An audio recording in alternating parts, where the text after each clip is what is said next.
বিসমিল্লাহির রহমানির রহিম। প্রিয় শিক্ষার্থীরা, আশা করি ভালো আছো তোমরা সবাই।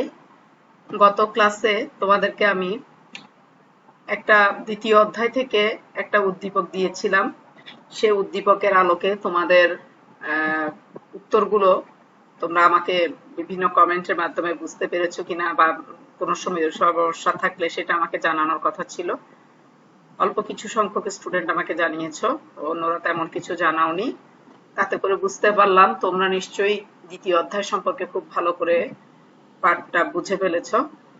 তো সে কারণে আজকে আর দ্বিতীয় অধ্যায় না, আমি ষষ্ঠ অধ্যায় চলে যাব। আমাদের সিলেবাসের প্রথম অধ্যায় এবং দ্বিতীয় অধ্যায়ের ক্লাউড কম্পিউটিং এর মাধ্যমে দ্বিতীয় অধ্যায় শেষ হয়েছে। প্রথম অধ্যায় তো কলেজে থাকতেই শেষ হয়েছে।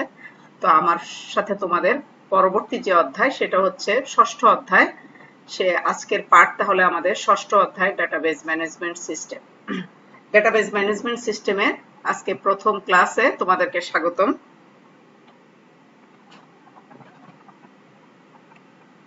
আজকে আলোচ্য বিষয়গুলো হচ্ছে উপাত্ত কি। আমরা ডেটাবেজ ম্যানেজমেন্ট করতে গেলে সেখানে ডেটা উপাত্ত মানেই হচ্ছে ডেটা, অর্থাৎ আমরা যে ডেটাবেজ ম্যানেজমেন্ট নিয়ে আলোচনা করব সেই ডেটাবেজ ম্যানেজমেন্টের ডেটাটা কি, তারপর তথ্য বা ইনফরমেশন কি, উপাত্ত এবং তথ্যের মধ্যে পার্থক্যটা কি, এন্টিটি, অ্যাট্রিবিউট, ভ্যালু কি, ডেটা হায়ারার্কি কি, অর্থাৎ হায়ারার্কি বলতে ডেটার পদসোপানটা কি, কোনটার পর কোনটা আসবে স্টেপ বাই স্টেপ সেটা জানবো। তারপর ডেটাবেসটা কি সেটা জানবো। সবশেষে ডেটাবেসের সুবিধা অসুবিধাগুলো নিয়ে আমরা আজকের আলোচনা শুরু করব। তাহলে প্রথমে আসো ডেটাবেস। ডেটাবেস মানে হচ্ছে এখানে দুটো শব্দ, একটা হচ্ছে ডেটা আর একটা হচ্ছে বেস। ডেটা এখানে তোমাদের একটা কথা বলে রাখি, ডেটা এবং ডাটা দুইটা শব্দই সঠিক। ইংরেজিতে ডাটা বলা হয়, বাংলায় বলা হয় ডেটা। সুতরাং দুটো শব্দই আমরা এখানে সঠিক ধরে নিব। তোমরা যদি আমার স্লাইডের কোথাও ডেটা লেখা দেখো এবং কোথাও ডাটা লেখা দেখো, তাহলে দুটোই শব্দই কিন্তু সঠিক, তোমরা সেটা বুঝে নেবে। তাহলে ডাটা বেসের ডাটা অর্থ হচ্ছে উপাত্ত আর বেস অর্থ হচ্ছে ঘাঁটি বা সমাবেশ। তাহলে ডাটা বেস মানে হচ্ছে উপাত্তের ঘাঁটি বা সমাবেশ। তাহলে আসো আমরা দেখি, এই ডাটা শব্দটা ল্যাটিন শব্দ ডাটামের বহু বচন। ডাটামের বহু বচন হয়ে আসছে ডাটা শব্দটি, ল্যাটিন শব্দ। তাহলে এই ল্যাটিন শব্দ ডাটা বা উপাত্ত জিনিসটা কি, সুশৃঙ্খল ভাবে সাজানো এবং অর্থবোধক নয়। খুব খেয়াল করো, সুশৃঙ্খল ভাবে সাজানো এবং অর্থবোধক নয় এমন কিছু বর্ণ, শব্দ, সংখ্যা, চিহ্ন, চিত্র, অডিও, ভিডিও, ফ্যাক্ট বা ঘটনাকে উপাত্ত বলা হয়। যেমন এখানে দেখো, এখানে আছে কি একটা কিছু, এখানে একটা কিছু জিনিস লেখা দেখা যাচ্ছে। এখানে একটা লেখা আছে রোল, তারপর লেখা আছে জেন্ডার, আবার 17 লেখা আছে, 4.50 লেখা আছে, আছে নেম, জিপিএ, ফিমেল, এজ, নাম আছে রহিম, 101, 102, হাসিনা, মেইল, সিটি, হ্যাঁ, চিটগং, সিলেট, ইত্যাদি ইত্যাদি। এই যে জিনিসটা দেখে এই এলোমেলো অর্থবোধক নয়, এলোমেলো যে জায়গাটা, এই লেখাগুলো দেখে আমরা থেকে কোনো ইনফরমেশন কি বুঝতে পারছি না। তাহলে এটাকে যখন সুশৃঙ্খল ভাবে সাজানো হবে তখন এটা কিরকম হবে দেখো। তখন দেখো একটা সুন্দর একটা ছক তৈরি হবে। সেই ছকের মধ্যে তোমার roll, name, gender, age, GPA, city এগুলো থাকবে। এবং দেখো রোলের যে ঘর সেখানে শুধু রোল গুলো থাকবে, 101, 102 নাম্বার রোল। নাম আছে রহিম, হাসিনা, জেন্ডার আছে মেল, ফিমেল, এজ আছে 18, 17, জিপিএ আছে 3.44, তারপর 4.50, সিলেট, চিটং। তাহলে এখানে এটা দেখে আমরা বুঝতে পারছি কি 101 রোল নাম্বার যে, সে তার নাম হচ্ছে রহিম, তার জেন্ডার হচ্ছে সে মেল, তার বয়স 18, তার জিপিএ হচ্ছে 3.44 এবং তার সিটি হচ্ছে সিলেট। একইভাবে আমরা হাসিনা ফিমেল দেখতে পাচ্ছি, তার জিপিএ এবং তার সিটিও আমরা দেখতে পাচ্ছি। তাহলে একটু আগে যেটা দেখলাম সেটা হচ্ছে সুশৃঙ্খল নয় এবং অর্থবোধকও নয়, এরকম কিছু এলোমেলো উপাত্ত, এলোমেলো ডাটা যেগুলো থাকবে সেটা হচ্ছে ডাটা। আর যেটাকে গুছিয়ে সুন্দর করে উপস্থাপন করা হয় সেটা হচ্ছে তোমার তোমার উপাত্ত।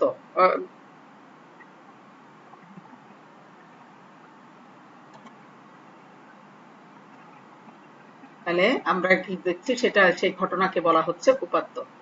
তাহলে এখন আমরা এরপরে দেখব, তাহলে এই যে ডেটা সম্পর্কে বললাম, এই ডেটাটা তাহলে কি এবং ডেটাটা কত রকমের, কত প্রকারের, অর্থাৎ ডেটার প্রকারভেদটা আমরা আজকে জানবো এখানে।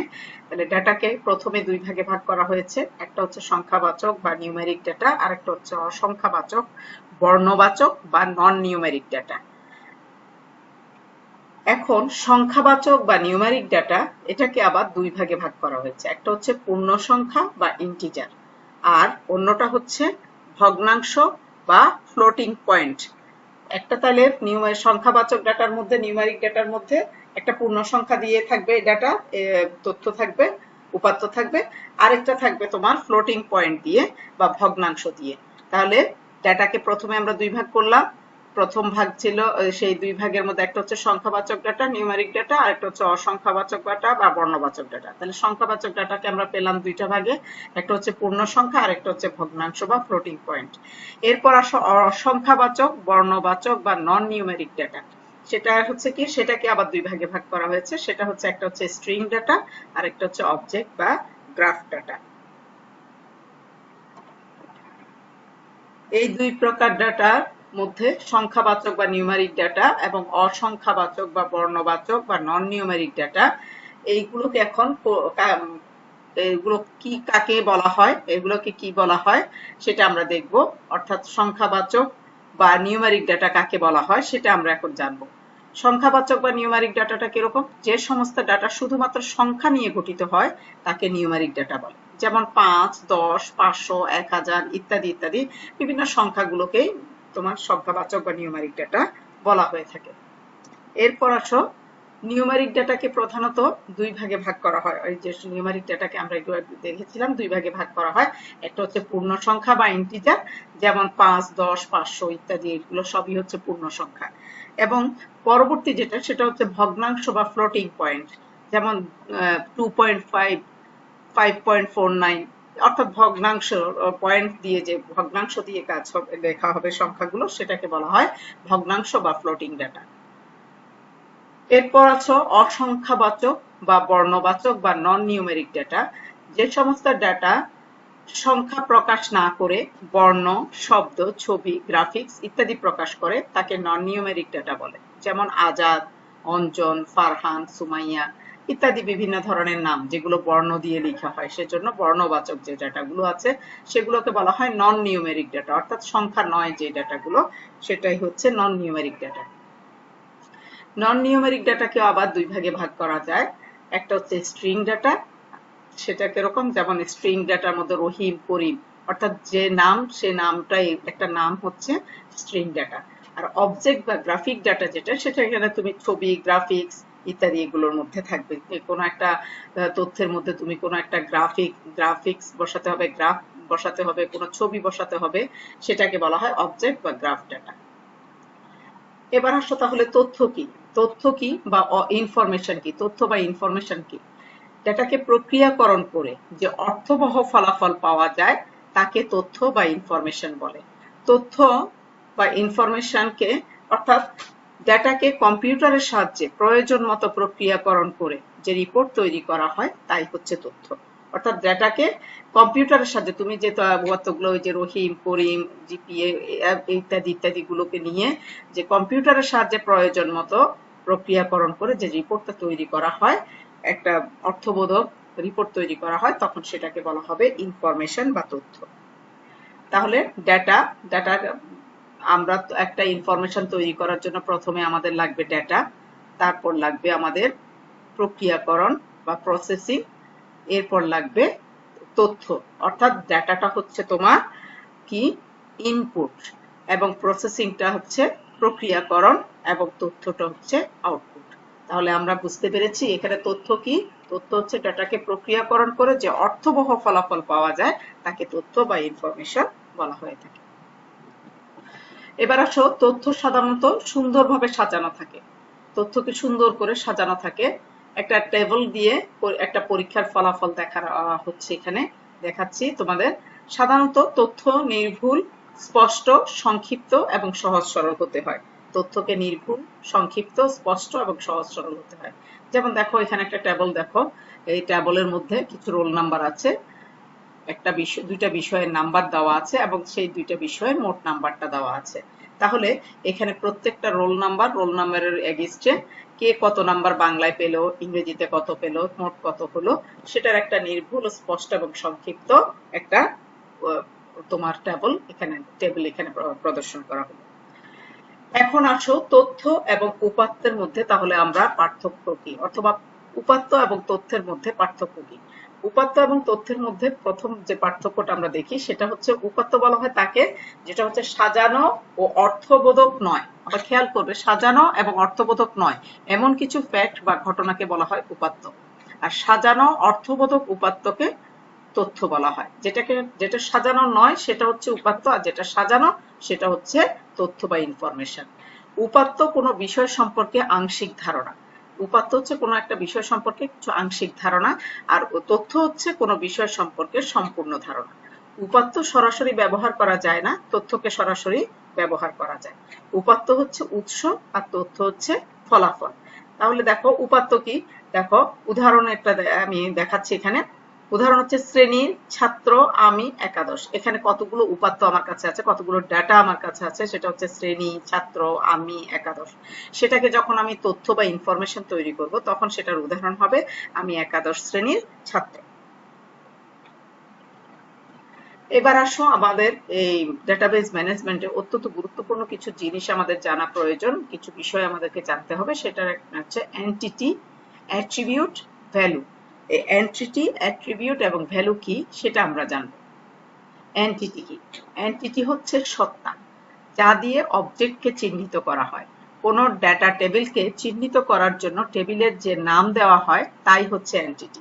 একটা ডেটা টেবিলের মধ্যে যে কোনো একটা ডেটা টেবিলকে যখন চিহ্নিত করার জন্য একটা টেবিলটাকে একটা নাম দেওয়া হয় তাকে বলা হয় এন্টিটি। অর্থাৎ কোনো ডেটাবেজের বৈশিষ্ট্য প্রকাশের জন্য যে সমস্ত রেকর্ড ব্যবহার করা হয় তাকে এন্টিটি বলে। যেমন একজন ছাত্রের রোল নাম্বার, নাম, ঠিকানা, বয়স ইত্যাদির সমন্বয়ে একটা এন্টিটি। অর্থাৎ তাহলে বোঝা যাচ্ছে যে এটা একটা শিক্ষা প্রতিষ্ঠানের একটা তোমার ডাটা, একটা ইনফরমেশন তৈরি হচ্ছে একটা টেবলের মাধ্যমে।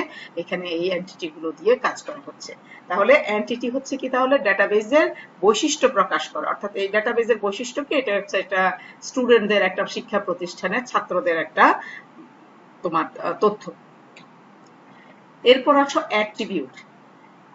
একটি এন্টিটির বৈশিষ্ট্য প্রকাশের জন্য যে সমস্ত ফিল্ড বা আইটেম বা উপাদান ব্যবহার করা হয় তাকে অ্যাট্রিবিউট বলে। অর্থাৎ একটা এন্টিটির বৈশিষ্ট্য প্রকাশের জন্য, ওই যে বললাম যে কোনো একটা, ধরো কোনো একটা খেলোয়াড়দের নামের এবং তাদের যে বিভিন্ন সময়ের বিভিন্ন তাদের স্কোর গুলো, সেগুলোর একটা বৈশিষ্ট্য দিয়ে সেটা হবে এক ধরনের এন্টিটি। আর তাহলে এই বিভিন্ন ধরনের বৈশিষ্ট্য প্রকাশের জন্য বিভিন্ন ফিল্ড, আইটেম বা উপাদান ব্যবহার করে যে কাজ করা হয় সেটাকে বলা হয় অ্যাট্রিবিউট। যেমন একজন ছাত্রের নাম, রোল, ঠিকানা ইত্যাদি হচ্ছে একটি অ্যাট্রিবিউট। একটা ছাত্রের নাম, রোল, ঠিকানা দিয়ে একটা অ্যাট্রিবিউট তৈরি করা হয়। এবার আসো ভ্যালু। ভ্যালু কি? ভ্যালু হচ্ছে কোনো একটি এন্টিটিতে ব্যবহৃত প্রতিটি অ্যাট্রিবিউটের যে মান থাকে তাকে বলা হয় ভ্যালু। যেমন নাম একটি অ্যাট্রিবিউট, যার মান হতে পারে, অর্থাৎ নেম, নামের একটা অ্যাট্রিবিউট, তার মান হতে পারে, নাম হতে পারে রহিম, হতে পারে করিম, হতে পারে সুমাইয়া, বা যে কোনো নাম, যে কোনো নাম হতে পারে। অথবা যদি বলো যে ভ্যালু, রোলের ভ্যালু কি, রোলের ভ্যালু হতে পারে 101, হতে পারে 804, হতে পারে 102। এটা হচ্ছে, অর্থাৎ তার বিপরীতে যে উত্তরটা থাকবে সেটাকে বলা হচ্ছে ভ্যালু। অ্যাট্রিবিউট তাহলে কি, কোনো একটি এন্টিটিতে ব্যবহৃত প্রতিটি অ্যাট্রিবিউটের যে মান থাকে তাকে বলা হয় ভ্যালু। তাহলে আমরা একটু একটা ট্যাবলের মাধ্যমে সে এন্টিটি, অ্যাট্রিবিউট এবং ভ্যালুটা দেখে নিই। এন্টিটি কি? এন্টিটি হচ্ছে ছাত্রছাত্রী। এখানে ছাত্রছাত্রীদের সম্পর্কে বলা হচ্ছে, তার মানে কোনো একটা শিক্ষা প্রতিষ্ঠান নিয়ে বলা হচ্ছে। কোনো একটা অন্য কোনো একটা অফিসের ব্যাপারে যদি হয় তখন সেখানে নাম, ঠিকানা, রোল নাম্বার থাকবে না, সেখানে আইডি নাম্বার থাকবে, ডিপার্টমেন্ট থাকবে। এখানে যেহেতু একটা ছাত্রছাত্রী, নাম, ঠিকানা, রোল নাম্বার, শাখা। এবং ভ্যালু কি, নামের ভ্যালু হচ্ছে সুমাইয়া, ঠিকানার ভ্যালু হচ্ছে মুরাদপুর চট্টগ্রাম, রোল নাম্বার 870 এবং শাখা ব্যবসায় শিক্ষা শাখা। তাহলে প্রত্যেকটার ভ্যালু এখানে দেওয়া হলো। তাহলে এন্টিটি, অ্যাট্রিবিউট এবং ভ্যালু কি সেটা আশা করি তোমরা বুঝতে পেরেছো।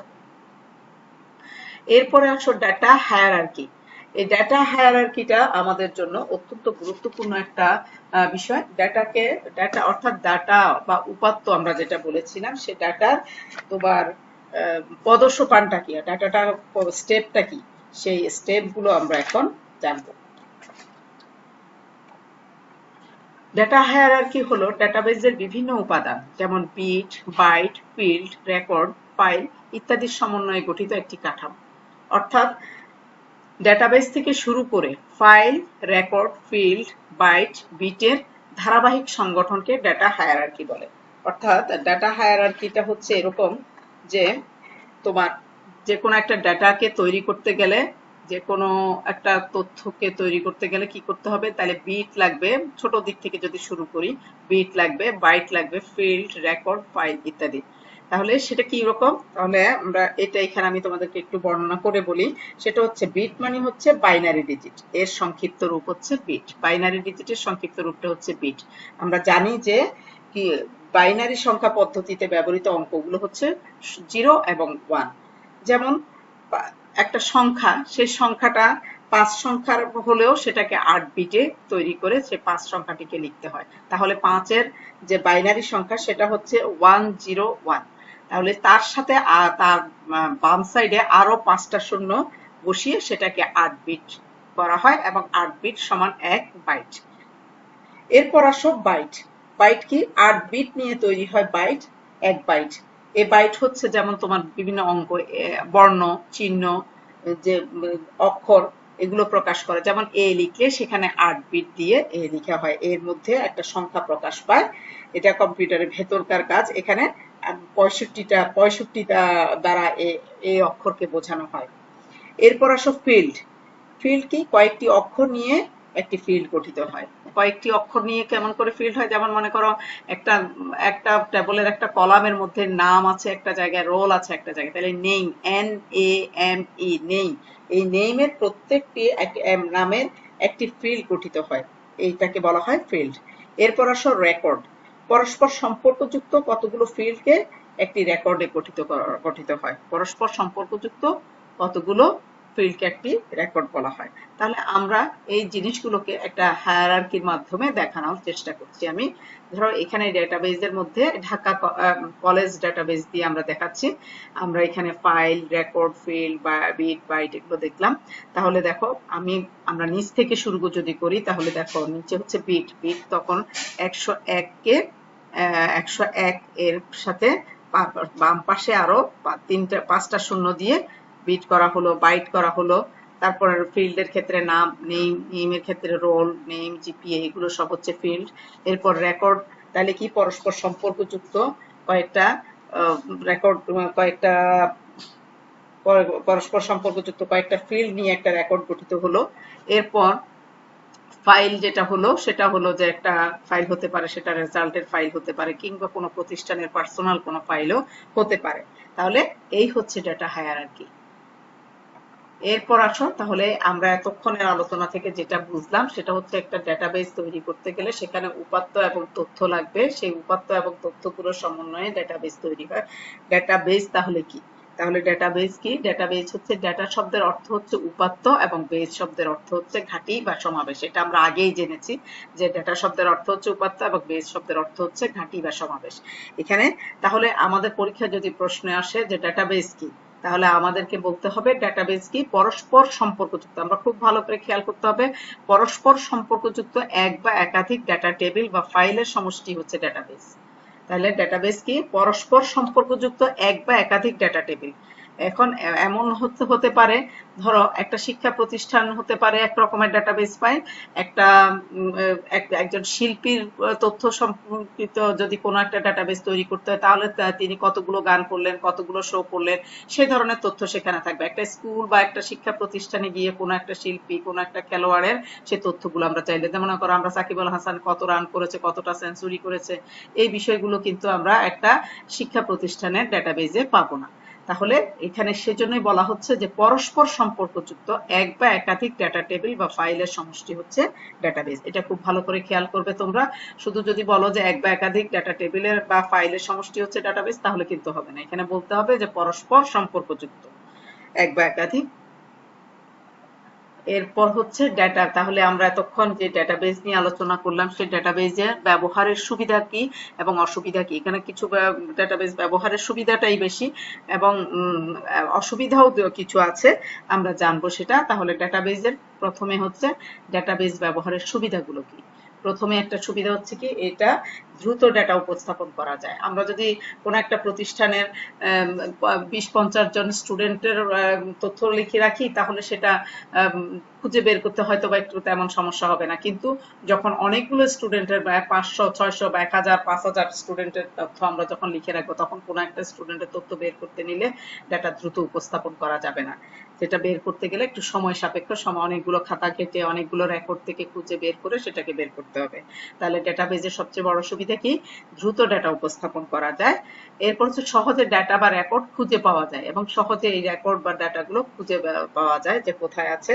আমরা ধরো যদি কোনো একটা ব্যাংকের মধ্যে যাই, এক সময় আমরা ব্যাংকে যখন যেতাম তখন অ্যাকাউন্ট নাম্বার অনুযায়ী বিভিন্ন খাতা থেকে খুলে নাম্বার দেখে তারপর সে নাম্বারে পোস্টিং দিয়ে তারপর তাকে টাকা সার্ভ করা হতো বা ডাটা ডিস্ট্রিবিউট করা হতো। কিন্তু এখন বর্তমানে কম্পিউটারের মাধ্যমে ডাটাবেজের মাধ্যমে সহজে ডাটাকে শুধুমাত্র সে অ্যাকাউন্ট নাম্বারটা দিয়ে ক্লিক করলেই সাথে সাথে সেই গ্রাহকের অ্যাকাউন্টে কত টাকা আছে, কত টাকা ইত্যাদি সবকিছু খোঁজ খবর সেখান থেকে খুব দ্রুত পাওয়া যায়। তাহলে সহজে ডাটা বা রেকর্ড খুঁজে পাওয়া যায় এই ডাটাবেজের ব্যবহারের ফলে।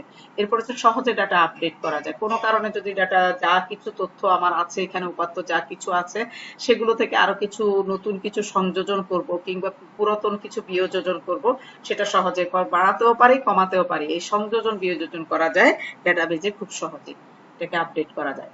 এরপর ডাটাকে নিরাপদভাবে সংরক্ষণ করে রাখে। ডাটাকে যদি নিরাপদভাবে কম্পিউটারের মাধ্যমে সংরক্ষণ করে রাখা হয়, দেখা যায় যে তথ্যগুলো কোথাও কোনো কারণে কোনো একটা প্রতিষ্ঠানে কোনো কারণে ফাইলপত্রগুলো ঝড় বৃষ্টি কোনো কারণে নষ্ট হয়ে গেল, কিন্তু কম্পিউটারে যদি সেগুলো সংরক্ষণ করা থাকে তাহলে সেগুলো নিরাপদ থাকবে। কোনো কিছু খাতা বা কোনো কিছুতে যেরকম ভিজে নষ্ট হয়ে গেল, ছিঁড়ে গেল, হারিয়ে গেল, সেটা আর হবে না। ডাটাকে নিরাপদভাবে সংরক্ষণ করা যায় ডাটাবেজের মাধ্যমে। এরপর হচ্ছে একসাথে অনেকেই এটা ব্যবহার করতে পারে। এটা ডাটাবেজের আরো একটা অত্যন্ত আকর্ষণীয় একটা বিষয় যে একসাথে অনেকেই ডাটাবেসটাকে ব্যবহার করতে পারে। ধরো কোনো একটা পরীক্ষার ফলাফল বের হলো, ফলাফল বের হওয়ার পরে যেমন এসএসসি পরীক্ষার ফলাফল বের হলো কিংবা তোমার এইচএসসি পরীক্ষার ফলাফল বের হলো, তাহলে তোমাদের যদি খাতা কলেজের টেস্ট পরীক্ষার রেজাল্ট দেই তখন যে শীট গুলোতে আছে সেই শীট গুলো নিয়ে সবাই কিন্তু একসাথে তোমরা সেই রেজাল্টটা দেখতে পারো না। আবার একজন থেকে একজন নিতে গিয়ে এগুলো টানাটানি করতে গিয়ে কখনো ছিঁড়ে যাবে কখনো নষ্ট হয়ে যাবে, তাহলে সবাই একসাথে সেটা ব্যবহার করতে পারো না। কিন্তু ডেটাবেজের মাধ্যমে যদি সেটা রেজাল্টটাকে সার্ভ করে দেওয়া হয় কোনো কলেজের ওয়েবসাইটের মাধ্যমে, তাহলে সবাই একসাথে যে যার যে অবস্থান থেকে সেই তথ্যগুলোকে ডেটাবেজের মাধ্যমে তোমরা সেটা দেখতে পারো। এতে করে কোনো কারো কোনো সমস্যা হওয়ার কথা না, কারো কোনো সমস্যা হয় না। একসাথে অনেকেই এই ডেটাবেজটা ব্যবহার করতে পারো। এরপর আসো ডেটাবেজের অসুবিধা। ডেটাবেজ ব্যবহারের যেমন অনেক সুবিধা আছে কিছু অসুবিধাও আছে। এর প্রথম অসুবিধাটা হচ্ছে ডেটাবেজের নিরাপত্তা ব্যবস্থা যদি দুর্বল হলে আর্থিক ক্ষতি হতে পারে। ডেটাবেজের নিরাপত্তা ব্যবস্থাটা যদি দুর্বল হয়, মনে করো কোনো একটা ব্যাংক প্রতিষ্ঠানের কথাই যদি বলি, যে সে তাদের সিকিউরিটিটা যদি ঠিক মতো না হয়, সেখানে যদি পাসওয়ার্ড বা অন্যান্য বিষয়গুলোকে যদি সঠিকভাবে দেওয়া না হয়, তাহলে যে কেউ সেই ব্যাংকের ব্যাংকের পাসওয়ার্ড হ্যাক করে সেখানে ঢুকে অন্যের অ্যাকাউন্টের টাকা নিজের অ্যাকাউন্টে কি করতে পারে, ট্রান্সফার করে দিতে পারে। এর জন্য ডাটাবেজের নিরাপত্তা ব্যবস্থাটা দুর্বল হলে কিন্তু হবে না, তাহলে আর্থিক ক্ষতি হয়ে যেতে পারে। আরেকটা বিষয় হচ্ছে ডাটাবেজ পরিচালনার জন্য কিন্তু দক্ষ জনশক্তি দরকার, অর্থাৎ ডাটাবেজটা অপারেট করতে জানতে হবে। এরকম জানা মানুষের দক্ষ স্কিল পার্সন তৈরি করে নিতে হবে, ম্যান পাওয়ার তৈরি করে নিতে হবে, যাতে করে ডাটাবেজটাকে খুব সহজে হ্যান্ডেল করতে পারে, অপারেট করতে পারে। তাহলে দক্ষ জনশক্তির দরকার হয় এখানে। তাহলে আশা করি তোমরা বুঝতে পেরেছো ডাটাবেজ ম্যানেজমেন্ট আমরা একদম প্রথম ক্লাসে প্রথম দিকের বিষয়গুলোতে আমরা আছি। তাহলে এই আজকের এই আলোচনা থেকে আমরা যেটা জানলাম সেটা থেকে তোমাদেরকে কিছু প্রশ্ন জিজ্ঞেস করছি। সেটা হচ্ছে, প্রথম কথা হচ্ছে ডাটাবেজ কাকে বলে। আশা করি তোমরা সেটা পারবে, ডাটাবেজ কাকে বলে। এরপর হচ্ছে তথ্য উপাত্ত এক নয় বুঝিয়ে লিখো, অর্থাৎ উপাত্ত এবং তথ্য, তথ্য এবং উপাত্ত দুটো জিনিস ভিন্ন। কেন ভিন্ন এটা এতক্ষণ আমরা যা আলোচনা করলাম সেটা দেখে তোমাদেরকে বুঝতে হবে। তথ্য এবং উপাত্ত এক নয় সেটা বুঝিয়ে লিখো। তোমরা সেটা লিখবে, তোমরা বুঝে সেটা লিখবে, লিখে আমাকে কমেন্ট করবে, দরকার হলে খাতায় লেখার উত্তরটার ছবি তুলে কমেন্ট বক্সে দেবে। এন্টিটি কি এটা কিন্তু জানতে হবে, আমাদের জ্ঞানমূলক প্রশ্নগুলোতে কিন্তু এই প্রশ্নগুলো থাকবে। এন্টিটি কি, অ্যাট্রিবিউট কি, ভ্যালু কি, এবং এইভাবে আমাদের মোটামুটি আজকে যে ডেটাবেস ম্যানেজমেন্টের যে ক্লাসটা, প্রথম ক্লাসটা, এই প্রাথমিক জিনিসগুলো আমাদের জানার পরে আমরা পরবর্তী ধাপে আরো বিশদ কিছু জানতে পারবো। আজকে তোমাদের সবাইকে ধন্যবাদ। কিছু কিছু একটু বাদ দিয়ে দিতে হবে, হ্যাঁ,